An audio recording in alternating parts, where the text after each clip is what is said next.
欢迎来到沪江网校韩语课堂。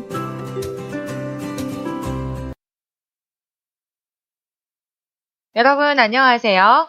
오늘은 이번 과에서 배웠던 내용을 정리해 볼게요. 정리해 봅시다.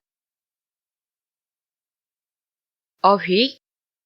첫 번째, 다음 어휘들을 서로 연결하여 의미 있는 문장을 만드십시오. 먼저 어떤 어휘가 있나 한번 살펴볼까요?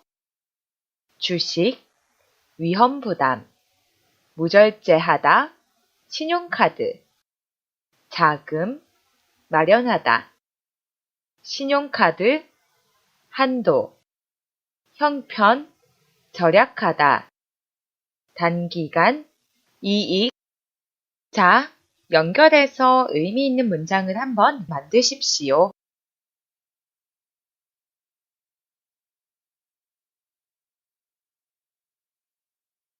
자, 같이 확인해 볼까요? 주식 투자는 위험 부담이 크다. 무절제하게 신용카드를 써서 일주일 만에 사용 한도까지 써버렸다. 사업 자금을 마련하려고 여기저기 알아보는 중이다. 신용카드의 사용 한도가 넘어 쓸 수가 없다. 형편에 맞게 절약하며 살고 있다. 단기간에 이익을 얻는 것은 쉬운 일이 아니다. 문장을 잘 만들어 보셨나요? 여러분이 만든 문장은 선생님이 만든 문장과 달라도 괜찮아요.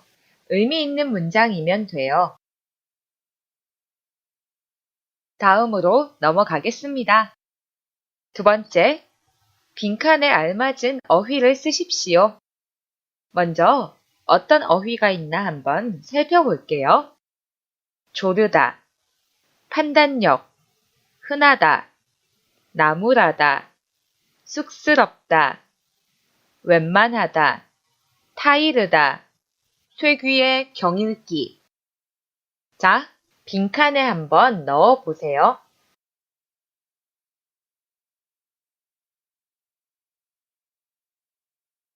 같이 확인해 볼까요? 별로 한 일도 없는데 주위에서 열심히 일했다고 칭찬을 하시니 무척 쑥스럽군요. 요즘 세상에 그렇게 부모님께 잘하는 효자가 흔한가요? 우리 아들이 요즘 TV에 나오는 장난감 로봇을 사달라고 매일 조르지만 나는 안 사줄 생각이야. 너도 바쁜 건 알지만 친한 친구의 부탁이니까 웬만하면 들어주지 그러니. 아이가 말을 안 들을 때는 때리지 말고 알아듣게 잘 타일러야 해요. 아무리 방 청소 좀 하라고 해도 안 하니 쇠귀의 경읽기군요. 나이가 들면 점점 판단력이 흐려진다고 한다. 내가 동생하고 싸우면 엄마는 무조건 나만 나무란다. 다음으로 넘어가겠습니다. 문법. 다음 상황에 맞게 대화를 완성하십시오. 어떤 상황인가요? 재민이는 이번에 집값의 반 정도를 대출받아서 집을 샀는데 사람들의 축하를 받으니 쑥스러웠다. 친구는 반이라도 3년 만에 돈을 모아서 집을 샀으니까 축하받는 것은 당연하다고 한다. 재민이는 돈을 모으려면 많이 버는 것도 중요하지만 안 쓰고 저축하는 것이 가장 중요하다고 생각한다. 자, 친구와 재민의 대화를 보겠습니다. 재민아, 이번에 집을 샀다면서? 축하해. 축하는 집값의 반 정도를 대출받아서 산 것이라 쑥스러울 따름이야. 여기서 리을 따름이다는 문장에서의 상황 외에 다른 가능성이나 상황이 없으며 다른 선택이나 상황은 제외함을 나타낼 때 쓰는 문법이에요. 그래서 이 문장은 집값의 반 정도를 대출받아서 산 것이라서 쑥스러울 뿐이다 라는 뜻이죠. 무슨 말이야? 반이라도 3년 만에 돈을 모아서 집을 샀으니만큼 축하받는 것은 당연하지. 그런데 어떻게 하면 너처럼 빨리 돈을 모아 집을 살 수 있을까? 여기서 은이만큼, 이만큼 이 문법은 앞문장의 내용이 이유나 원인이 되어서 그에 상응하는 결과를 뒷문장에 나타낼 때 써요. 그래서 여기서는 반이라도 3년 만에 돈을 모아서 집을 샀기 때문에 축하받는 것은 당연하다는 의미예요. 돈을 모으자면 안 쓰고 저축하는 것이 가장 중요해. 여기서 자면 이 문법은 기 위에서 으려면과 비슷한 문법이죠. 그래서 여기서는 돈을 모으려면 안 쓰고 저축하는 것이 가장 중요하다는 뜻이에요. 자, 다음 상황을 볼까요? 지영 씨의 남편이 주식 투자를 했는데 투자한 회사가 부도가 나서 손해를 봤다. 그런데 남편은 지영 씨한테 미안해하지도 않고 오히려 화를 냈다. 지영 씨 친구는 남편도 속상해서 그렇게 했을 거라고 위로한다. 지영 씨와 친구의 대화를 보겠습니다. 남편이 주식 투자를 했는데 투자한 회사가 부도가 나는 바람에 손해를 많이 봤어. 는 바람에 이 문법은 앞 문장이 원인이 되어서 뒷문장의 결과에 부정적인 영향을 미칠 때 사용해요. 여기서는 투자한 회사가 부도가 나서 손해를 많이 봤다는 의미예요. 손해를 본 것은 부정적인 결과죠. 그럼 남편이 많이 미안해 하겠구나. 미안해 했으면야 나도 화나지 않지. 오히려 돈 좀 잃은 걸 가지고 뭘 그러냐며 나한테 화를 내잖아. 여기서 았으면야, 었으면야, 였으면야 이 문법은 지난 일에 대한 가정을 나타낼 때 써요. 다시 말하면 앞 문장에는 지난 일의 반대의 사실에 대한 가정을 나타내고 뒷문장에는 이루어지지 않은 일, 즉 현재 사실의 반대를 나타낼 때 사용해요. 여기서는 남편이 미안해 했다면 나도 화나지 않았다는 의미예요. 남편은 남편대로 너한테 미안해서 그랬을 거야. 여기서 대로는 는 그리고 은과 함께 쓰여서 그것과 따로따로 구별되어서 다른 특성이 있음을 나타낼 때 사용해요. 그래서 이 문장에서는 남편과 아내의 입장을 구별해서 남편은 자기 입장에서 너한테 미안해서 그랬을 거야 라는 의미입니다. 자, 다음은 어떤 상황인가요? 지수는 광고만 보고 다이어트 약을 3달치 샀는데 효과가 없어서 남은 2달치라도 환불하려고 한다. 친구는 광고만 보고 사면 그런 일이 생길 수밖에 없고 전화해도 환불해주지 않을 거라고 한다. 지수와 친구의 대화를 보겠습니다. 인터넷 광고만 보고 다이어트 약을 3달치 샀는데 한 달만 먹어도 5kg이 빠진다더니 1kg도 안 빠지고 오히려 배만 아파. 광고만 보고 사면 그런 일이 생기게 마련이야. 여기서 개 마련이다 이 문법은 결과적으로 그러한 일이 생기는 것이 당연할 때 사용해요. 그래서 이 문장에서는 광고만 보고 사면 그런 일이 생기는 것은 당연하다는 뜻이죠. 안 되겠어. 나머지 2달치라도 환불해 달라고 전화해야지. 전화해 보나마나 환불해 주지 않을 거야. 여기서 으나마나 이 문법은 앞에 결합되는 동사의 내용과는 상관없이 뒤의 결과는 동일하다고 나타낼 때 써요. 즉, 앞에 동사의 행동 여부와 상관없이 확실하게 결과를 추측할 수 있을 때 사용하지요. 그래서 이 문장에서는 전화해 보든 해보지 않든 상관없이 환불해 주지 않을 거라는 의미예요. 읽고 이해하기. 첫 번째, 다음 기사 제목을 보고 기사를 고르십시오. 어떤 기사 제목이 있나요? 서민들의 체감 경기 안 살아나. 경기 침체 가능성 높아졌다. 저축률 24년 만에 최저. 성장 줄어. 자, 그럼 첫 번째 기사 내용을 보겠습니다. 올해의 경기 침체가 내년에도 계속될 것으로 보인다.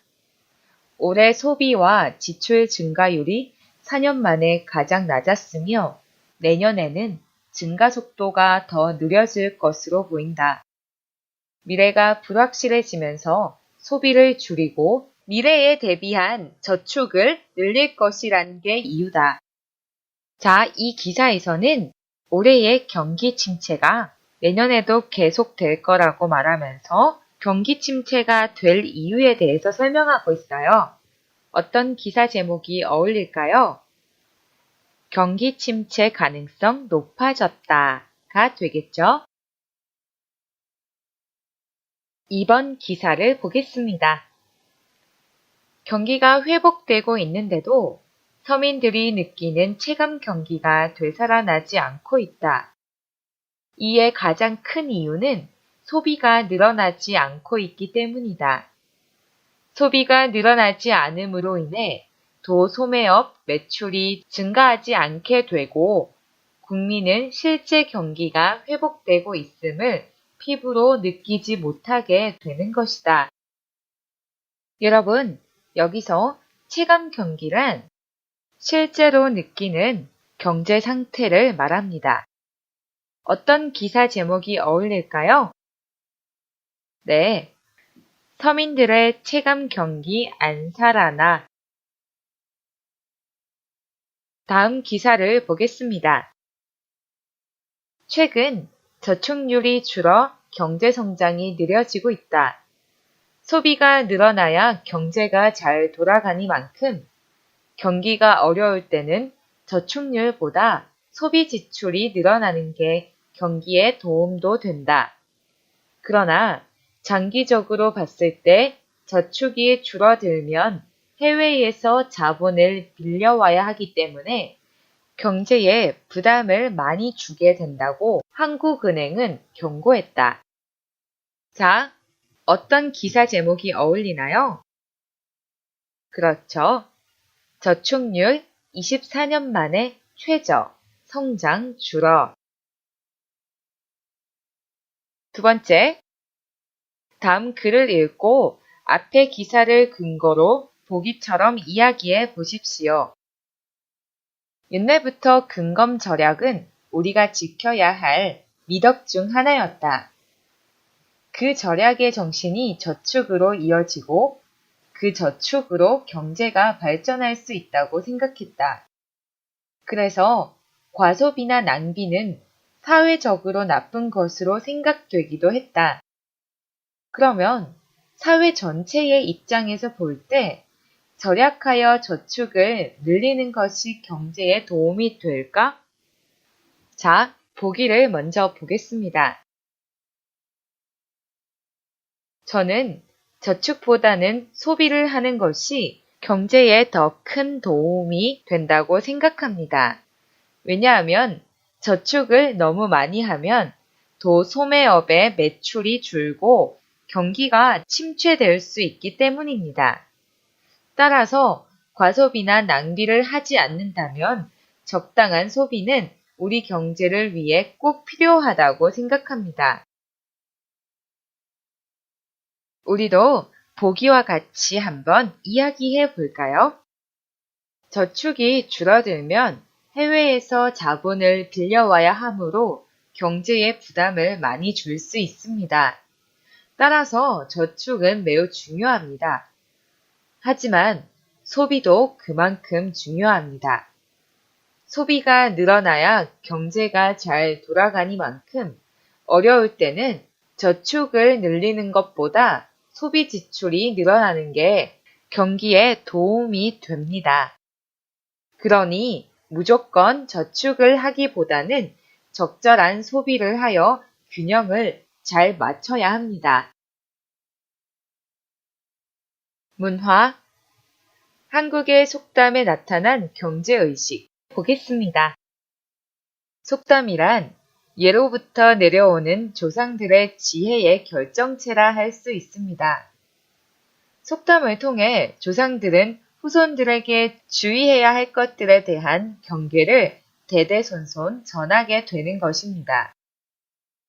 한국의 속담 중에서 싼 게 비지떡이라는 속담이 있는데 물건을 살 때 싸다고 해서 무조건 샀다가는 물건의 질이 나빠 낭패를 볼 수 있다는 의미입니다.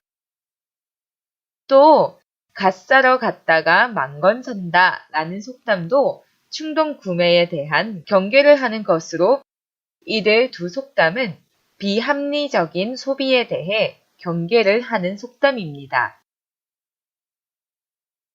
반면 10번 재고 가위질은 한 번 하라 라는 속담이 있는데 이는 물건을 고를 때 여러 조건을 잘 살피고 고려한 후 최선을 선택함으로써 소비 생활의 절제, 신중, 합리성을 추구할 것을 강조하는 것입니다. 그리고 같은 값이면 다홍치마라는 속담이 있는데 이는 물건을 고를 때 값이 같으면 좀 더 좋은 물건을 선택하라는 뜻입니다. 이들 두 속담은 소비를 할 때 좀 더 합리적으로 소비해야 함을 강조하고 있습니다. 이렇게 한국의 속담 속에는 후손에 대한 경계와 함께 경제 원리가 담겨져 있습니다. 경제 원리가 담겨진 또 다른 예로는 개똥도 약에 쓰려면 없다라는 속담이 있는데 이 속담은 아무리 흔하고 많던 물건도 수요가 많아지면 자연히 공급이 부족하게 되는 경제 원리를 잘 설명해 주는 속담입니다. 또 수요와 공급 그리고 가격과의 관계를 잘 설명해 주는 속담으로는 흉년의 떡도 많이 나면 싸다, 가을 부채는 시세가 없다 등의 속담이 있습니다. 전자는 공급이 너무 많으면 가격이 내려가는 원리를, 후자는 수요가 없으면 가격이 내려가는 원리를 설명해 주는 속담입니다. 그 외에도 화폐의 유통 기능을 강조한 돌고 도는 게 돈이다 라는 속담이나 많은 투자를 해야 이익을 낼 수 있음을 설명해 주는 돈이 돈을 번다 라는 속담 등이 있습니다. 질문을 살펴볼게요. 1번. 여러분 나라에도 경제의식이 들어있는 속담이 있습니까? 그런 속담을 찾아보십시오. 또, 왜 그런 속담이 생겼을까요? 여러분, 중국에도 경제의식이 들어있는 속담이 있어요. 여러분이 직접 한번 찾아보세요. 자, 이번 과도 이렇게 정리합니다. 여러분, 수고 많으셨습니다. 이제 책이 거의 다 끝나가네요. 선생님과 함께 끝까지 포기하지 말고 공부해요. 여러분, 오늘은 여기까지입니다. 바이바이.